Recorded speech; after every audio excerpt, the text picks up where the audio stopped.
Tables and seats are now on sale for the biggest night in the digital video calendar, the TellyCast Digital Video Awards. We're celebrating excellence in the only awards ceremony created especially for the social video industry, with over 100 channels, shows and series shortlisted across 27 categories. It all takes place on the evening of 5th of June during South by Southwest London Week at the luxurious Londoner Hotel in Leicester Square. The guest list reads like the who's who in the next generation of entertainment. So book your table, half table or seat now and join the talent and executives shaping the content industry of tomorrow. Just visit digitalvideoawards.co.uk to secure your place now. The TellyCast Digital Video Awards, the biggest night in the digital video calendar. We'll see you there.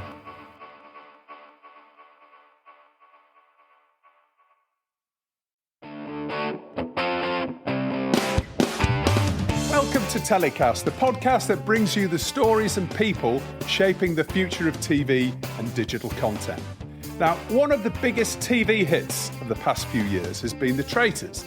Filmed in a remote Scottish castle, it's captivated audiences across the UK and around the world, quickly becoming a global franchise for the BBC and Studio Lambert.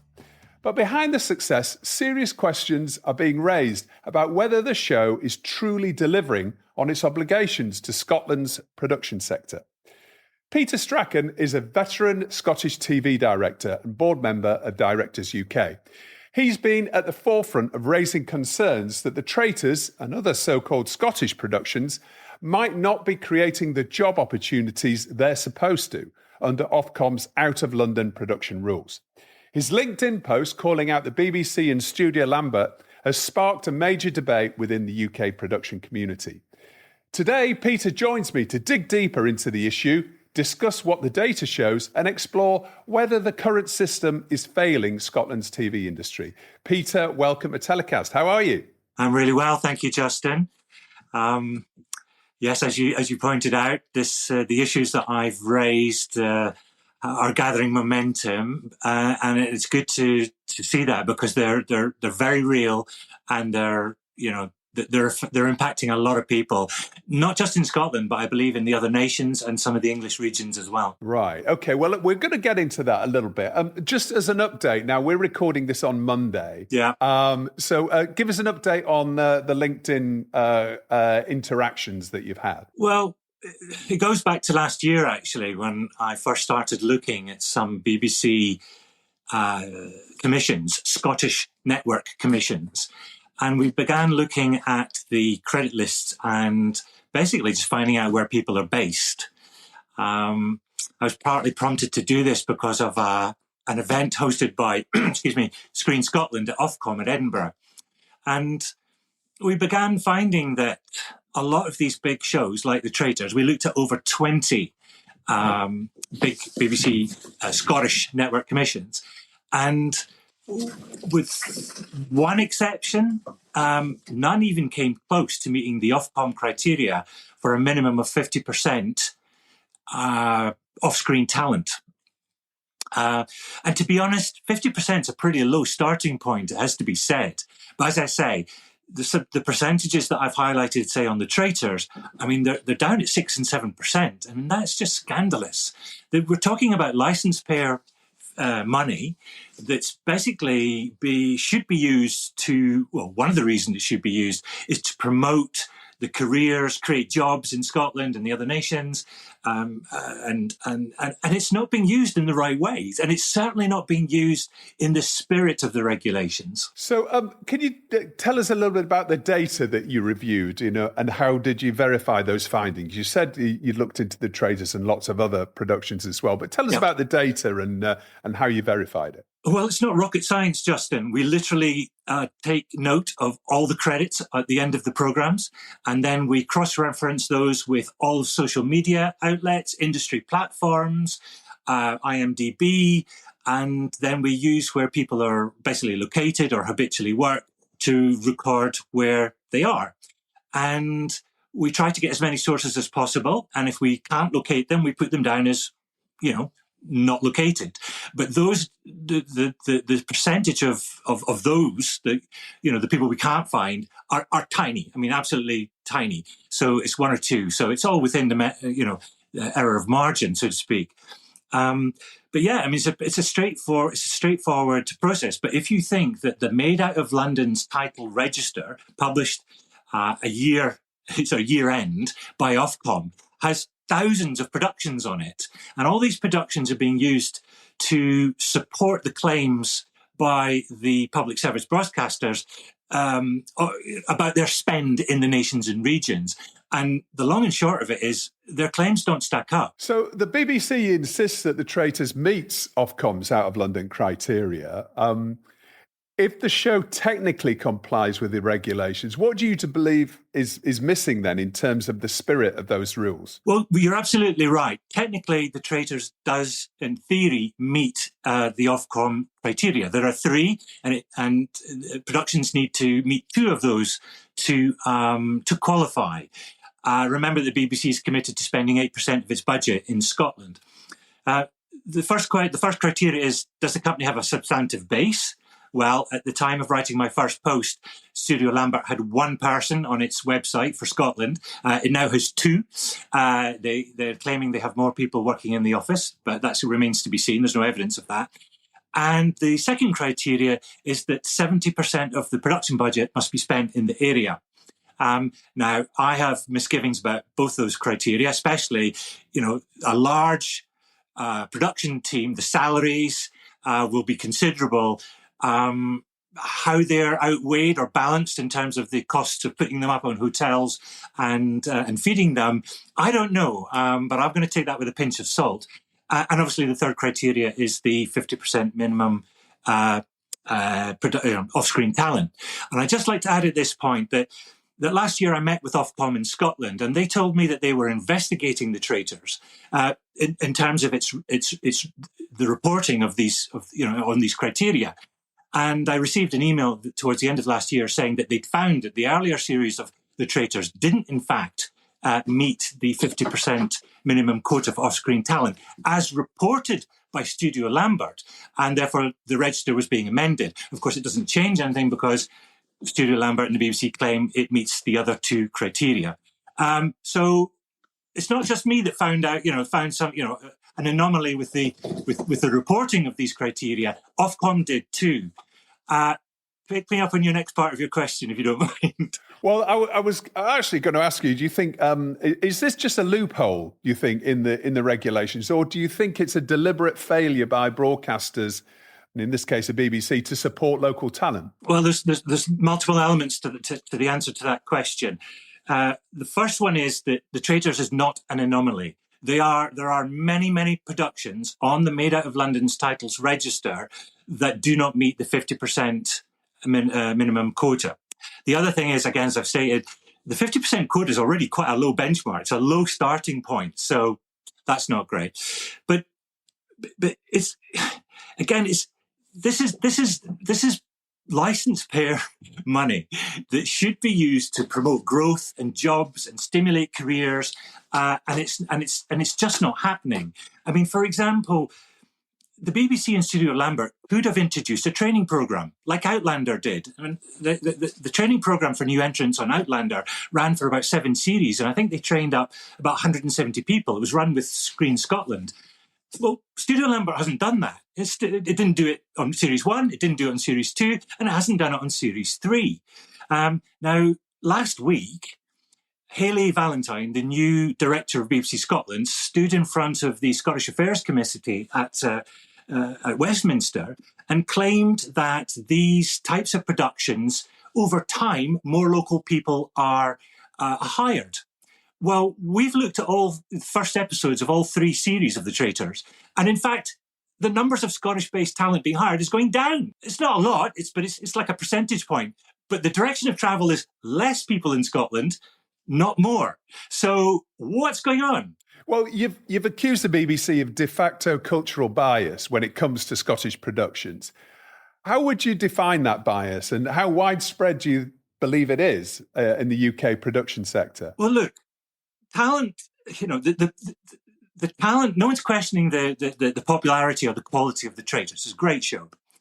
But the talent that's working on it, which is over 80% on Series 3, is based in London. These people are not naturally blessed with more talent. They're not born with more talent. They're working on this show because they have received opportunity to work on these kinds of shows that's allowed them to progress up to a level where they get hired. Now, remember, if we take out the one BBC Scotland commissioning editor from Series 3, zero, not one above-the-line senior creative or editorial role would be based in Scotland. And so these people have had an opportunity, and that's all I and others are asking for. That freelancers, the off-screen talent in Scotland and the other parts of the nations and regions are given the same level of opportunity. And they're just not doing that. And that's why I say it's a cultural bias, because these people are not just more naturally talented, It's to do with the fact that they've been given opportunities. And the BBC and Studio Lambert are most certainly not doing that.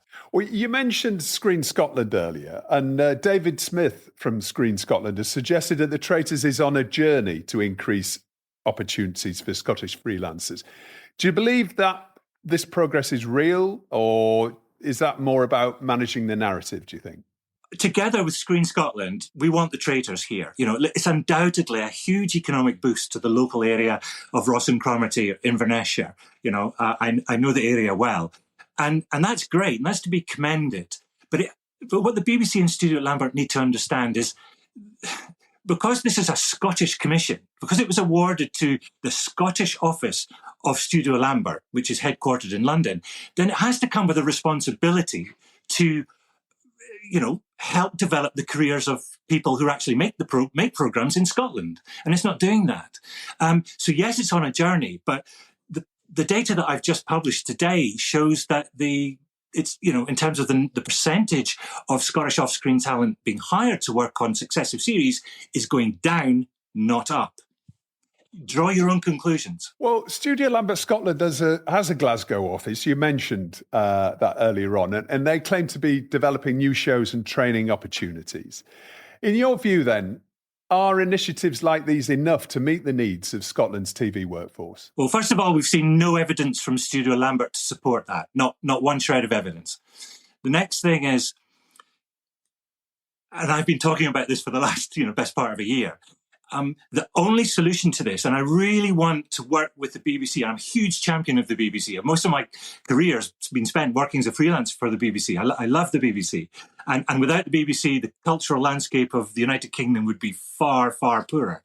But it's really important that they understand that they have to do more to provide a greater or a fair level of opportunity for off-screen talent around the UK. And it's just not, as I say, it's just not doing that. Now, there's lots of positive steps they could take, like the Outlander training programme, but new entrant schemes and emerging director schemes are not enough. They've got to introduce career pipelines at every level so that Scotland's talent and talent in Wales and Northern Ireland and some of the English region,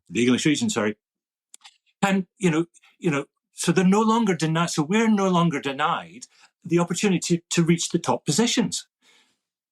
I mean, another good example, for example, would be, certainly for the unscripted off-screen talent, would be to get the top-level commissioners to come to Scotland and meet us so they're more familiar with us and our work. That almost never happens. And so it's very easy for them to say, pass the jobs to people they know. But they make very little effort to do that. There was one more opportunity towards the end of the last year, but that's pretty much the only one I can remember. So more familiarity with the talent in Scotland and other places would be another good move. But they've got to provide opportunity at all the levels.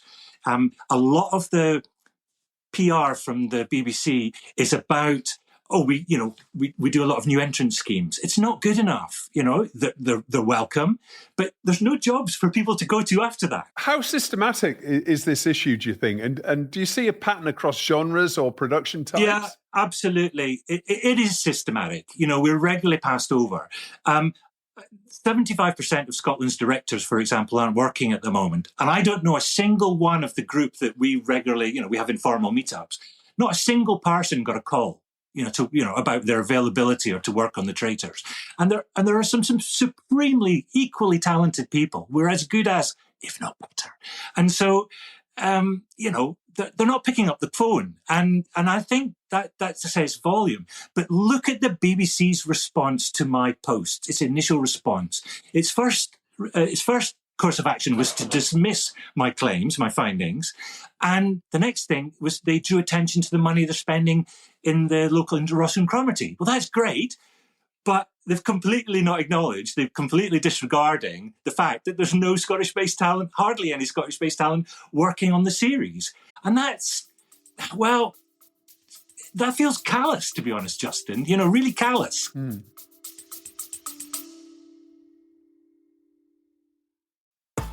Want to get ahead in digital-first content? The Drop is the go-to newsletter for industry professionals, delivering insider news, trends, and insights straight to your inbox. Navigate the fast-changing landscape of digital-first production, distribution, and monetization. Sign up now for free at dropmedia.co.uk and stay informed with The Drop.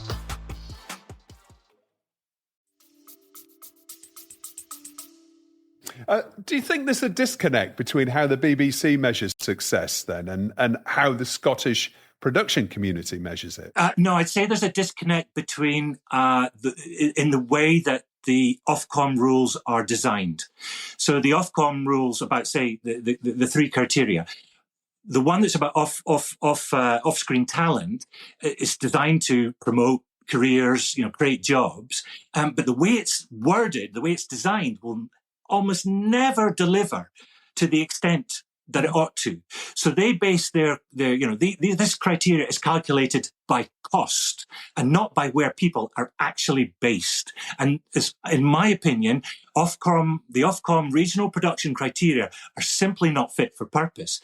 And the other thing is that the indies don't have to show their workings. So I doubt very much, although here's an invitation to Studio Lambert, show us the books, show us your accounts. Prove that 70% of the production was actually spent in Scotland. It's or even outside the M25. But I doubt they're going to do that. They'll probably claim it's commercially sensitive. But it doesn't really matter about that. Let's take it back to the 50% quota. We're talking about one of three criteria. A criteria with 50%, again, very low starting point. And it's just really poor that the British Broadcasting Company are not doing more to ensure that Scotland's very talented production people are not getting a fair crack. And I just want to add one more thing on this, Justin. Last week, Hayley Valentine stood in front of the Scottish Affairs Committee, and in a response to Patricia Ferguson, Labour MP, who's the chair of the committee, about the Traitors, she said that Scotland's got the talent, that Scotland has the skills. So the question is, are we being hired? Well, my data, and with help from a few other people, suggests that we're not.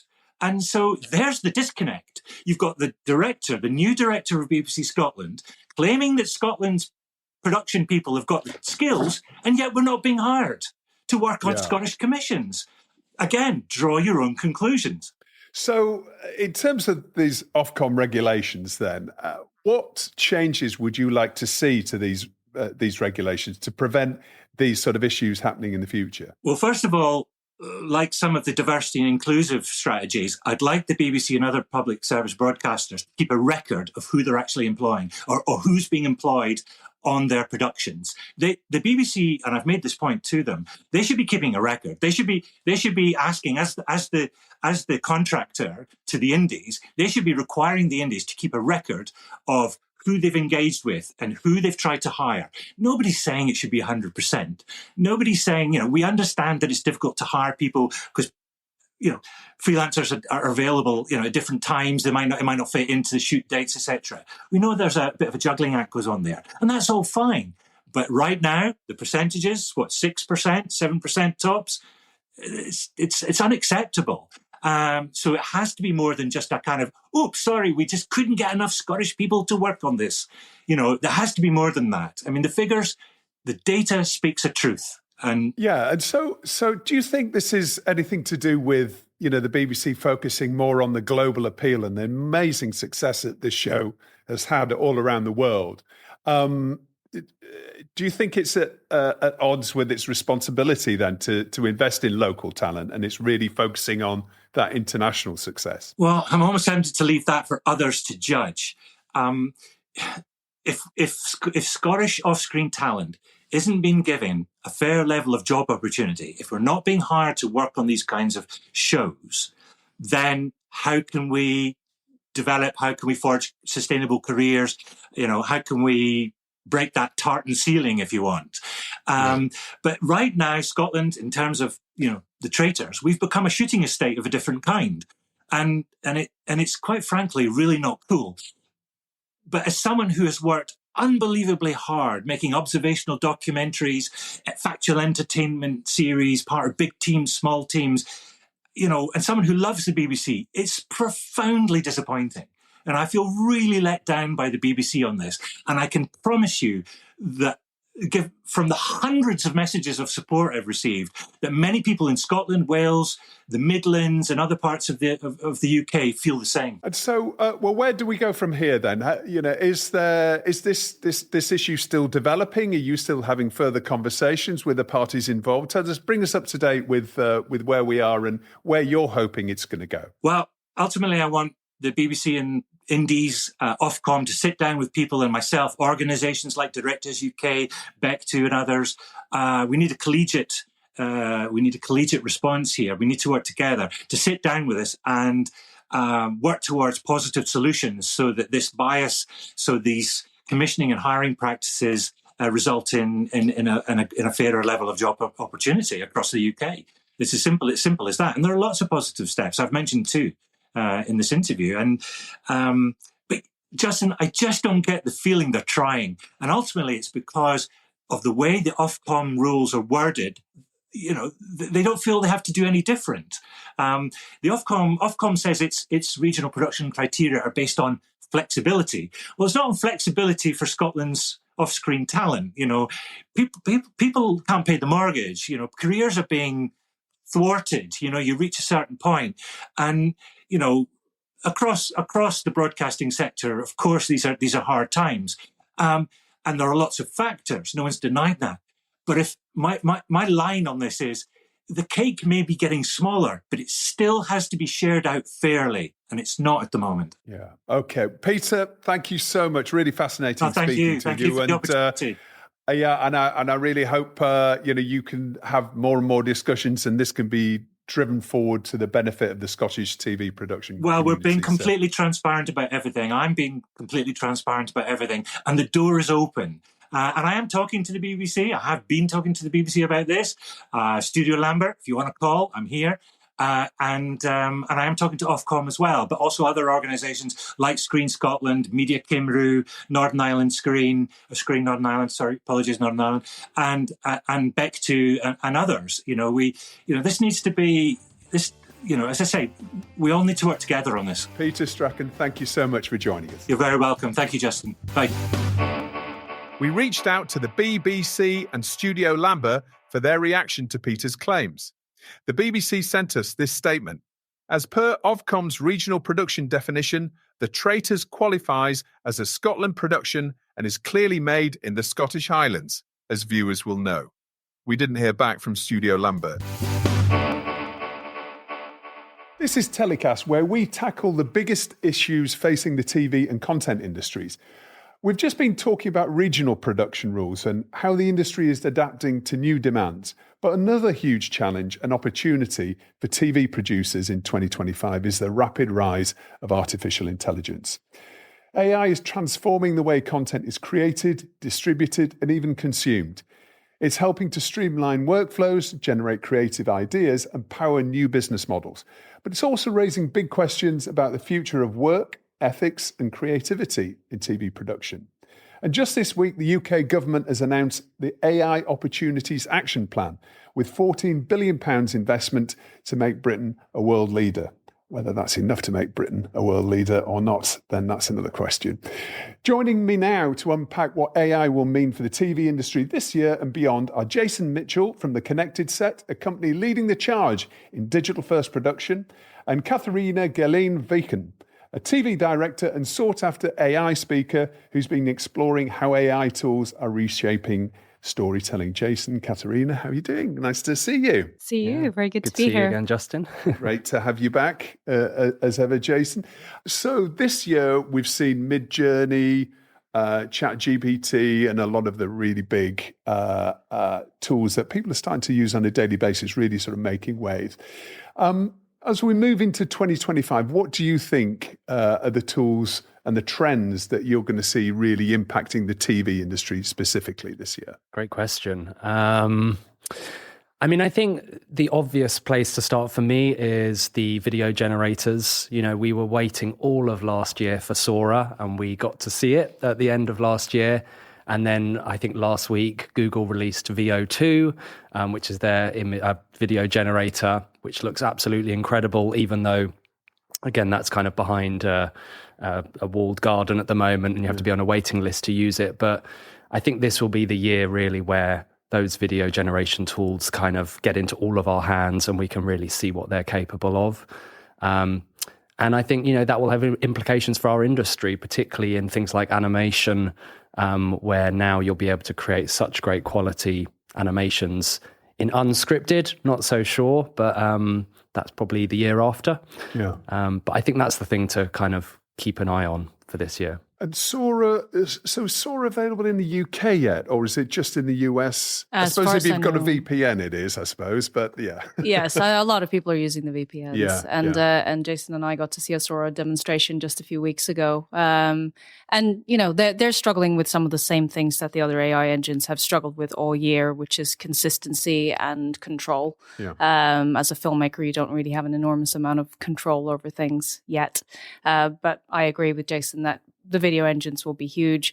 I also think things like personal assistants, chatbots being personal assistants will be really big. That's a really big help to small companies and to individual creators. Yeah. Obviously designing decks, things like that, designing websites. I think the ad space is set to be pretty revolutionized, things that were previously extremely expensive to produce.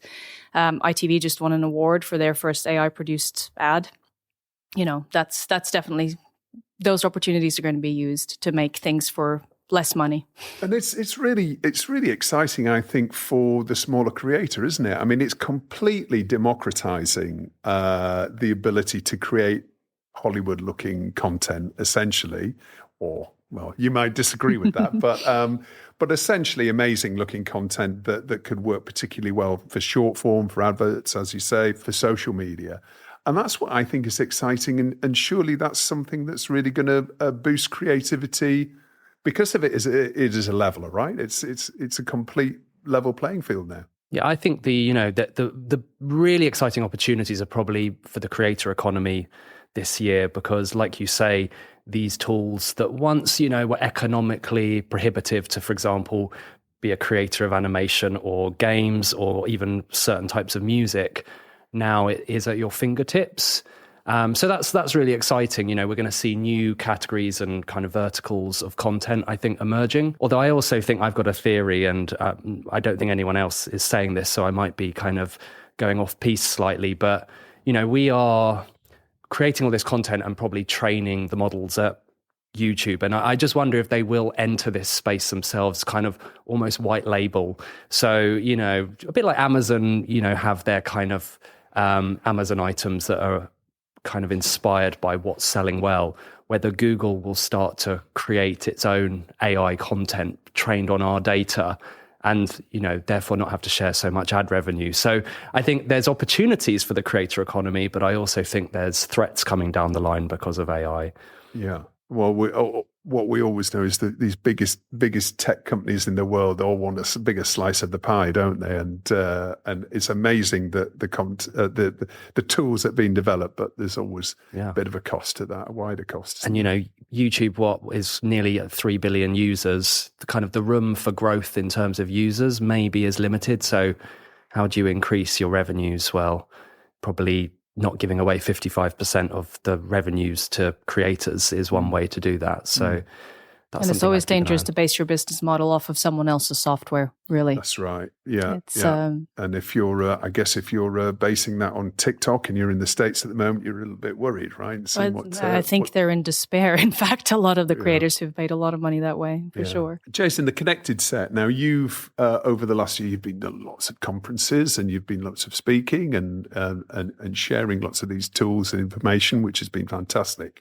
Tell me about the AI tools that the connected set has really sort of adopted and you're using on a daily basis? Well, it kind of splits into two areas because, about half of our work is for traditional broadcaster clients.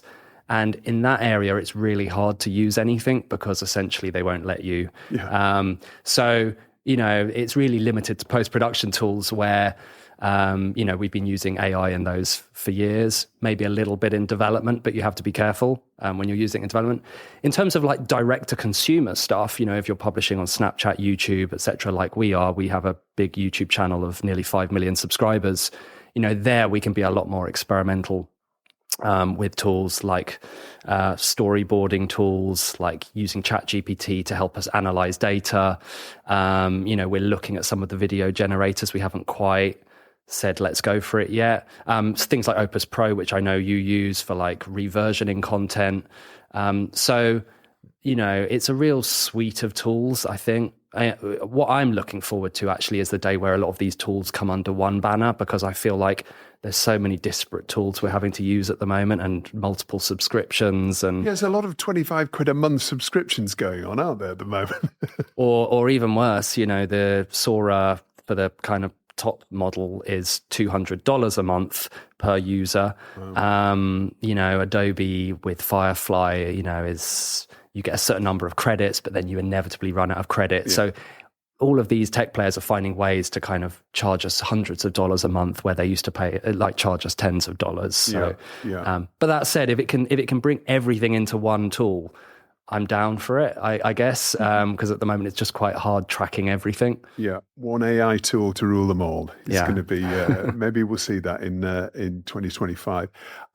Just picking up on a point that you made before about TV companies, broadcasters, essentially pushing back about in terms of how AI is being used in pitches. Is there a hard and fast rule being developed yet? I mean, or is there each broadcaster has got a different position? I mean, are you seeing that, Kat? Are you seeing any consistency across broadcasters? I think everyone's still finding their feet and so are the lawyers. And as long as the distributors and the lawyers are still, and the insurers, more to the point, are figuring it out, then the rest will follow suit. But once those people find a way forward, then I think we'll see some more consistency. But we're still working on old copyright rules. We're still going by the old rules, trying to be applied to a completely new tool set. Yeah. So some people are being necessarily careful, and others are kind of wading into the territory and striking deals with the engines. So they're saying, okay, we're only going to use, say, Runway, and they're safe, or Adobe, which is a walled garden again, and they've trained on their own content. And some of them haven't. But yeah, everyone is kind of forging their own way, aren't they? Yeah, and we should have more clarity February of this year when the government kind of finishes its consultation around whether these models are opt-in or opt-out in terms of kind of the origins of the data they're trained on. But I find there's a certain there's definitely inconsistency, and there's also almost like a kind of some production companies and broadcasters, I think, have taken a very extreme position. So I have heard of one very big production group that is saying, no use of AI in development whatsoever. This very same production company, like most production companies, produces sizzles using found footage, from Google and YouTube or whatever. So I don't really see how they can be worried about chain of title and copyright if they're creating sizzles using found footage, So it's just all very inconsistent. Broadcasters, I'm finding, are asking you to declare every type of AI you're using in connection with production. Well, does that mean autocomplete in my Google email, which I've been using for, 5-6 years?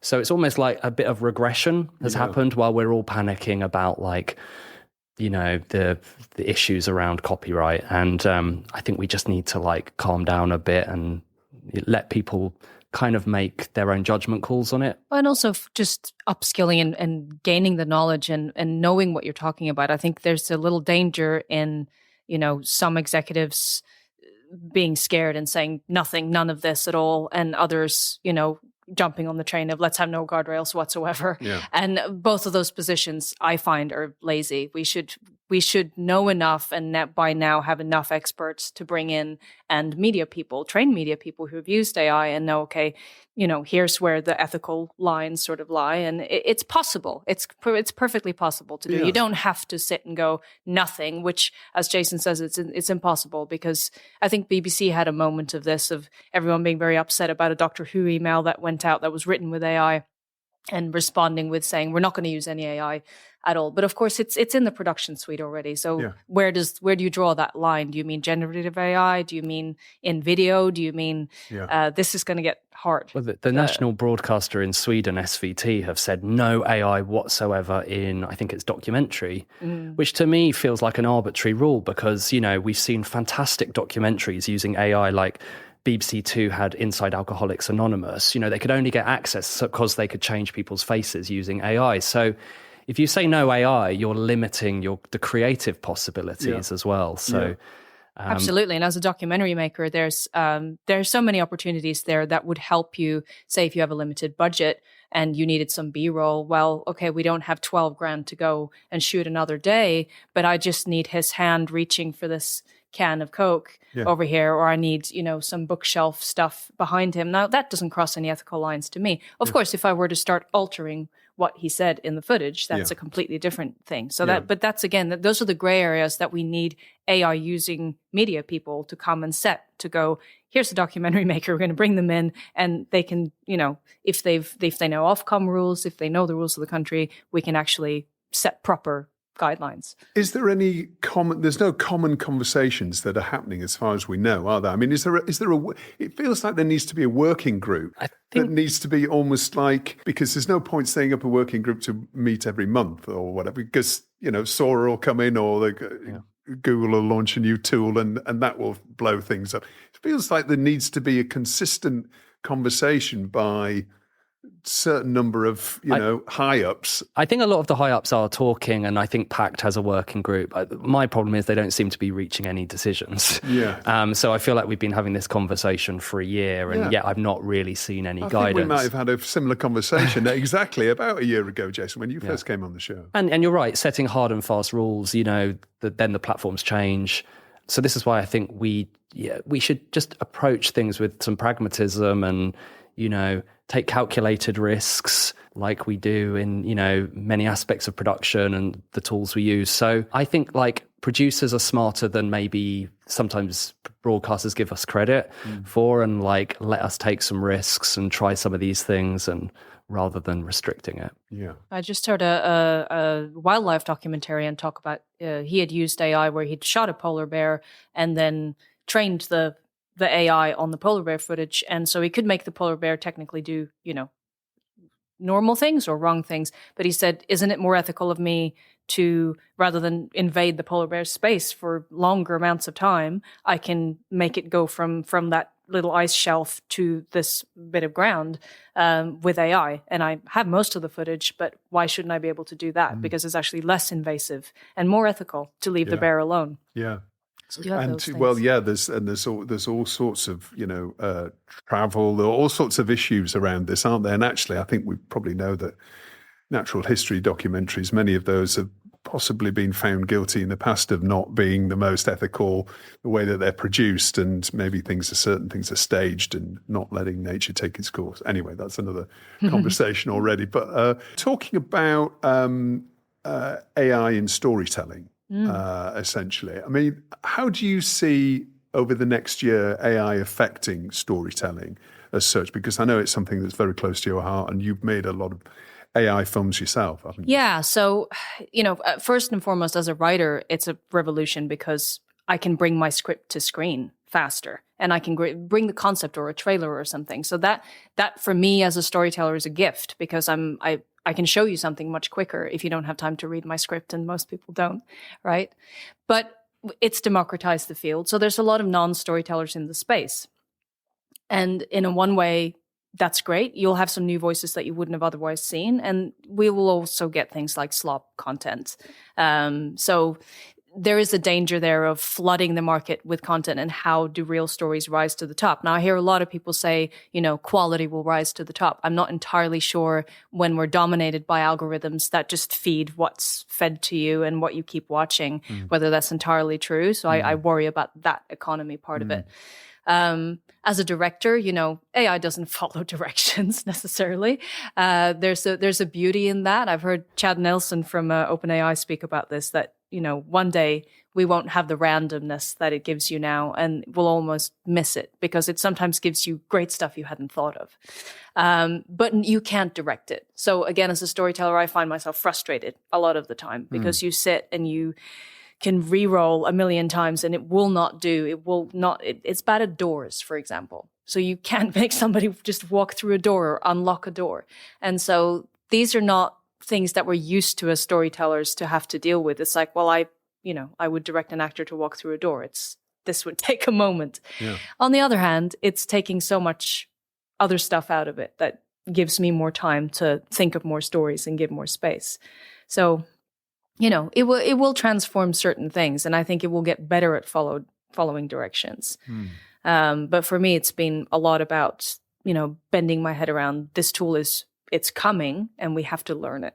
Early on, me and Charles, my filmmaking partner, just saw that this is a thing that we have to embrace and adopt to roll with the times, basically. I read a comment on LinkedIn the other day where, you see the improvements almost every week of clips that have been posted on socials. I read a comment where somebody actually said that is the only film that I've been able to watch, AI film watch from beginning to end. Because there's something about AI films up to this point, even though they are AI, and once you look at that, okay, you're watching 10 seconds, 15, 20 seconds, there's something about it that doesn't feel organic in a way, and they're very difficult to watch, even though they're technically incredible, and you can, the quality is undeniable.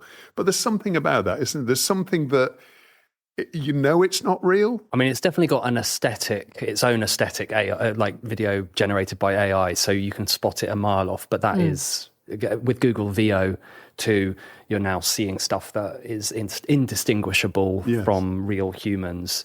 But yeah, there's so many subtle cues, obviously, in the way our faces move. That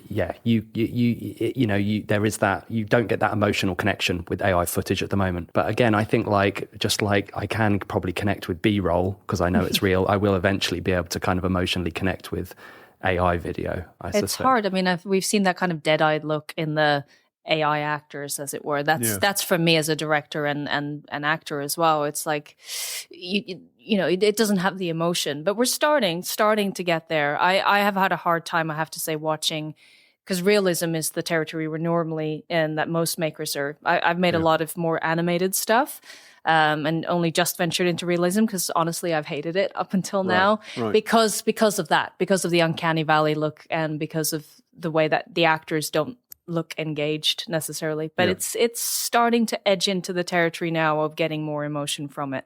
I would still choose to use voice actors rather than use the AI tool voices, because it just doesn't have the human tones to it yet.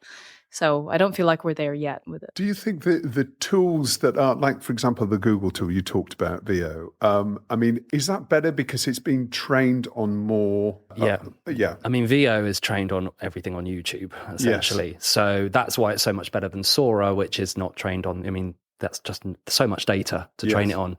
So yes, I wouldn't be surprised if, I know Getty and Shutterstock are merging. Yeah.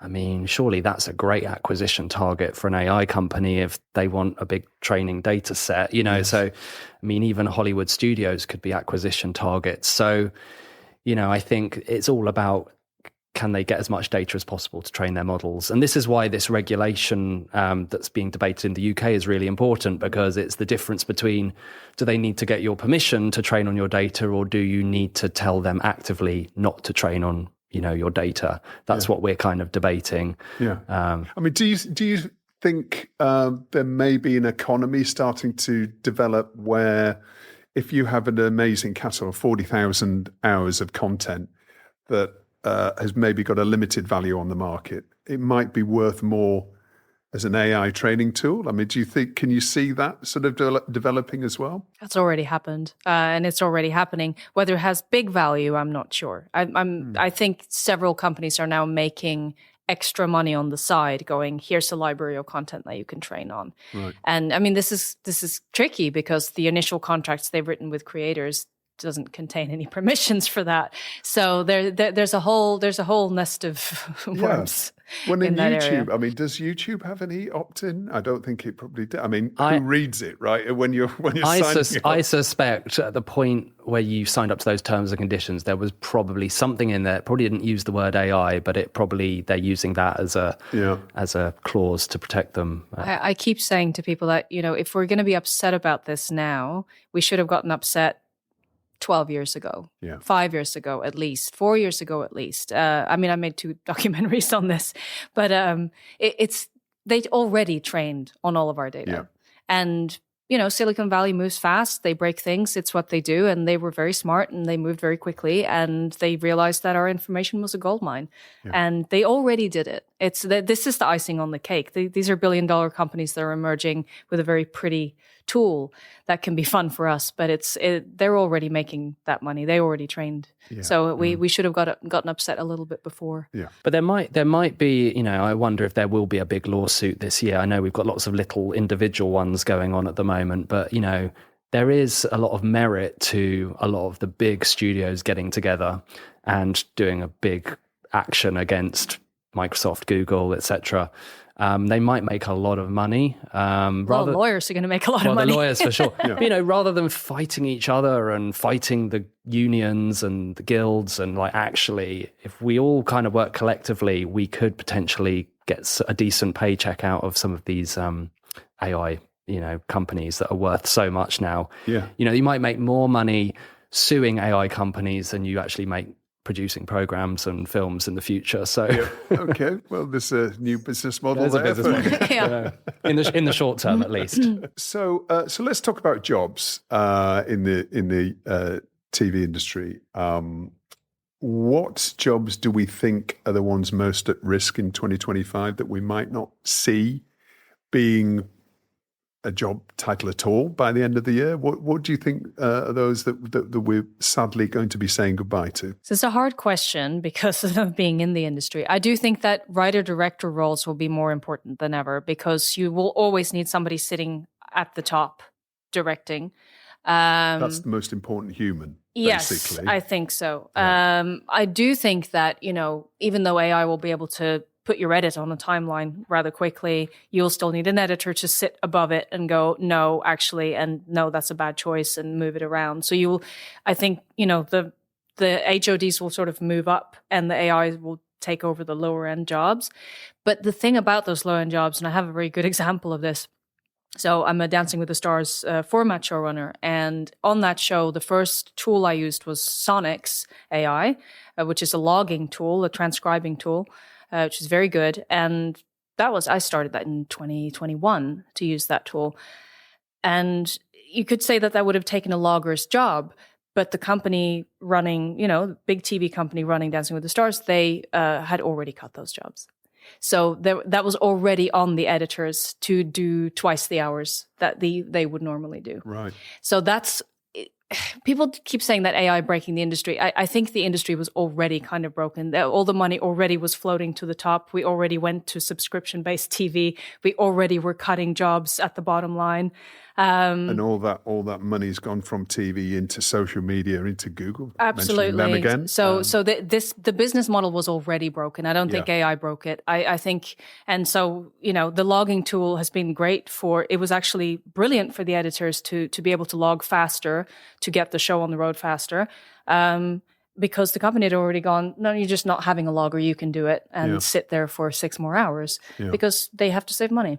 Yeah. So I think I agree that it's the industry in terms of jobs is broken by things that are not related to AI. I think AI has absolutely no role in kind of what's going on in the UK TV market anyway at the moment. But I think much like programs, you're seeing high end and low end kind of doing well. I kind of feel like it's the same with jobs. You're going to kind of see those great kind of top creative roles do absolutely fine. And then at the lower end, you're going to see, and I think this is a real opportunity for new entrants, people coming in with those kind of prompting skills who use these tools that will come in and do brilliant jobs in development and editing and things like that because they can use these tools. So the people that should be worried really are the people in the middle who are refusing to... Who have got no skills at the moment, right? Refusing to, they've got traditional skills, but no AI skills. And they're not, it's like... we used to edit films using a razor blade, and I don't think anyone edits that way anymore. So I feel like it's job displacement. I don't necessarily think we'll lose jobs net in terms of net jobs, but there's just going to be a shuffle. Well, I think like a lot of AI helps you, like let's take an example of development. If I wanted to create the same number of like pitches that I did last year, this year, I could do it with less people using AI. But I don't want to do that. What I actually want to do is create the same number of pitches at a much, much higher quality. And so that's where I'm going to use the same number of people, but using AI tools to create amazing, floor plans and decks and things like that. So it's more about, AI is about improving the quality of the work. I think for editors, again, it's like giving them tools to create that daytime series, make it look like a primetime series, so that's why I think it's not going to cut jobs. It's just going to increase quality for the people that are happy to use it. And it creates new jobs as well. And I mean, my example is, now I can give my film poster designer somewhere to start from. I can go, look, I knocked this up in Midjourney and I put it here. Can you now please go make it a real poster? Because you're a real designer and I'm not. Right. So, we still need that. I do think that there's a lot of, yes, people not in the media industry are more at risk, I think. I think, you don't create these tools to charge people $9.99 a month. I think you do it to half the staff at Deloitte's, and accountants' jobs. I mean, things like that, that's definitely at risk because you will be able to do those things yourself. But things that require a creative head to sit above it, I think are still a little safer. We were talking just before we came on air and we were talking about there's perhaps there are different schools of thought in the TV industry about AI, and there's still a lot of cynicism, and there's a lot of fear, and there's a lot of people who are kind of refusing to engage with it. What do you think is the most misunderstood aspect of AI in the TV industry right now? I mean, and are you just saying that people should just get on board with it and just actually accept that it's here? It's only going to become more and more prevalent and dominant in the industry, and people just need to get on board, right? Well, I think one of the things that's misunderstood, and I think Jason will agree with me, is it's not going to take your job in terms of it. You can't put a prompt in and make a movie. It is absolutely not capable of doing that. You have to wrestle. It's like a bucking wild horse of a tool. You have to wrestle it into submission to even make a 5-minute short. So it's not maybe as fast as some people think.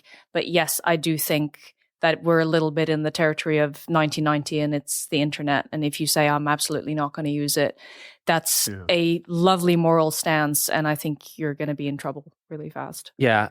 I also think one of the big misunderstandings is not all AIs are the same.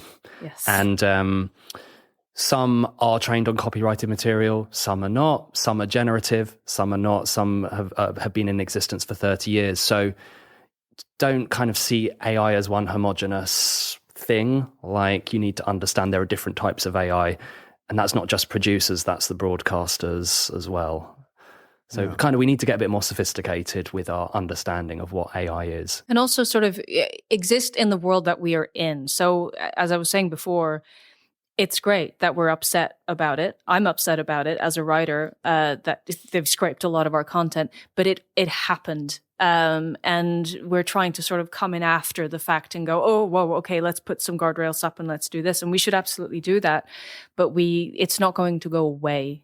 So if you take a stance of not using it at all, it's going to be really hard, and you will be more at risk of, losing work because of it. So let's come back to ethics quickly, and in content creation. What do you think the main ethical challenges the TV industry has to tackle immediately? Putting some guardrails in place. I mean, kind of back to what we were saying before, that I don't think it's useful to stand in either camp of being a yes man for Silicon Valley, because they're going to take care of themselves and their shareholders just fine.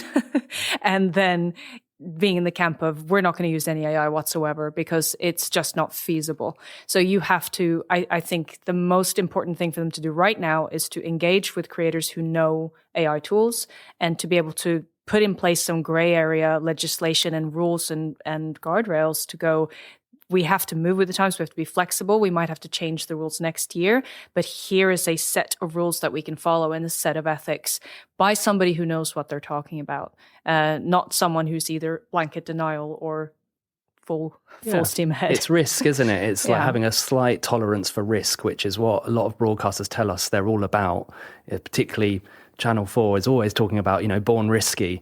So let's take a bit of risk and experiment with some of these things and, not be so kind of anti. So AI obviously is creating lots of opportunities for new formats and new ways to engage with content.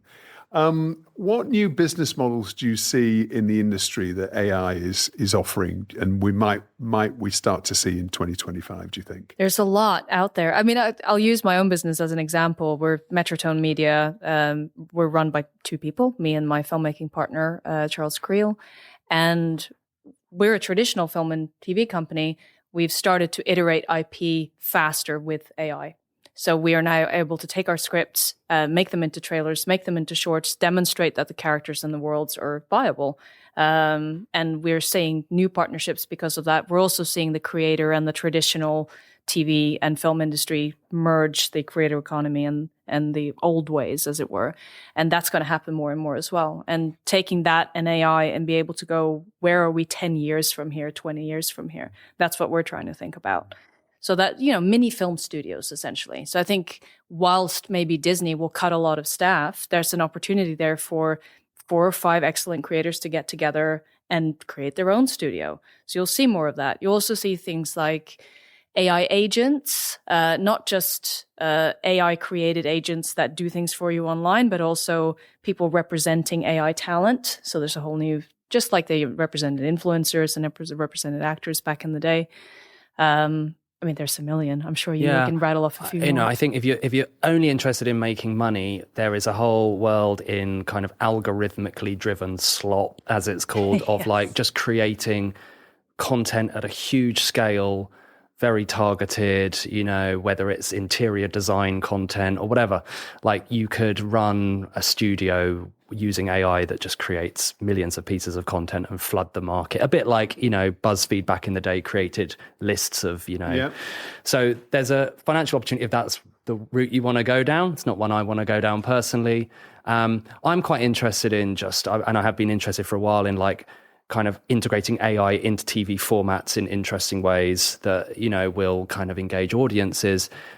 And I don't think anyone's cracked it yet. I think we've seen lots of attempts that haven't worked, whether it's, interview formats where people interview dead celebrities. They had one of those on French TV last year. They've had like a kind of version of Temptation Island where you're watching footage of your partner and trying to work out if it's AI generated or your real partner. That was in Spain on Netflix. We've got Virtually Parkinson launching this week, made by Deep Fusion Films here in the UK. But I haven't seen an AI format yet that's like really kind of worked and has been recommissioned. So I think there's an opportunity there, and that's something I'm definitely trying to crack. There's AI influencers, of course, as well. Yes. That's an emerging economy for sure. We actually at South by Southwest last year, I met a number of South Korean companies who were really seemed to be quite far advanced with AI influencers that are pop stars. They've got film careers it's extraordinary. From your perspective, will you make any direct to consumer completely AI driven content? Is that on your list to do this year, do you think? Possibly. So the first piece of content that we made is Rainmaker, and that's a pilot for a show that kind of works on its own online, and it has an AI K-pop star, an influencer in it. Right. But in my ideal universe, it would be a live action series, but the AI component would be that she has an avatar. The lead character has an AI avatar that she's famous with online. So you'd have a whole AI component to the show, but it's a traditional live action show. So that's how I'd want to make it. But it can also exist as a purely AI created show as well.